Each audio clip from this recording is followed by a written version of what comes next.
Can I have 6 guys here on stage? Let's have 6 guys here on stage. I really like that you're coming because of the illustration, because I want to use an illustration with an European. It looks like them. Please stand this way. All right. Pay attention, because there's a lot of media propaganda, and I'm saying respectfully, if you say that the Europeans are wrong with slavery, and they are very wrong. There is no, what they did was inexcusable. But there's a part of this we don't consider. That Europeans entered their boats, maybe 60 of them per time. They traveled by sea to Africa. It must have taken them months, 4 months, 5 months, 6 months.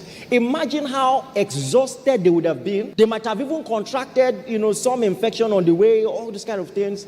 They will land at our shores vulnerable. And now they want to capture hundreds of Africans. And to capture them, they must not shoot them, because if they shoot them, they will lose value. They can't work in plantation. So you want to capture able-bodied men without shooting them. How are you going to do that? You've been in the boat for months. You are weak. You are vulnerable.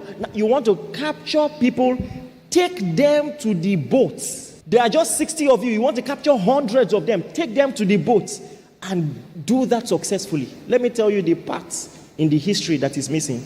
There was no way they could do that without our help. Am I saying the Europeans were not wrong? They are very wrong, sinful. In fact, I don't want to say God will punish them, but you want to get what I'm saying. But follow closely. The reality of the history is that they connived with our leaders. Many of our leaders did the capturing themselves and handed them over. So the problem is this. Because we have a culture of blaming others naturally, we are only focusing on the Europeans. And the real cause, this culture has been passed down. Now we have a democracy. That same oppressive culture is still in politics. The real people behind it, we have not held them accountable. And so it has changed form. If you think that the real oppressive culture is in the Europeans, let them open the borders and let's see how many of you will stay next. How many of you will I see next Sunday? If they say you no longer need visa to go to US, to go to UK. I thought the culture is oppressive. In that same oppressive culture, I am not exonerating them for the things they did. But you see, your rights are more likely to be respected there. Isn't that true?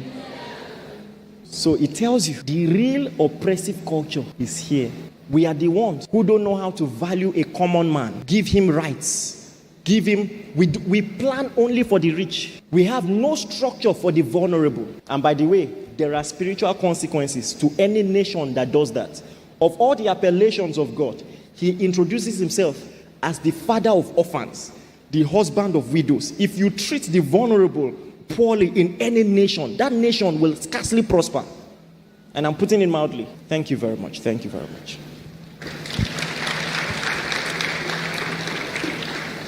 Do you understand what I just said? At the end of the day, we have to look at ourselves and say, hey, something must change. Start with you. Any small thing, do you know who I am? Calm down. Where did you learn that? Who are you trying to impress? Who are you trying to oppress? We have a culture of honor. We honor God. We honor fellow men. We honor kings. They won't always deserve our honor, but we're a people of honor. Doesn't mean we won't say they are wrong when they are wrong, but we're a people of honor. Amen, somebody.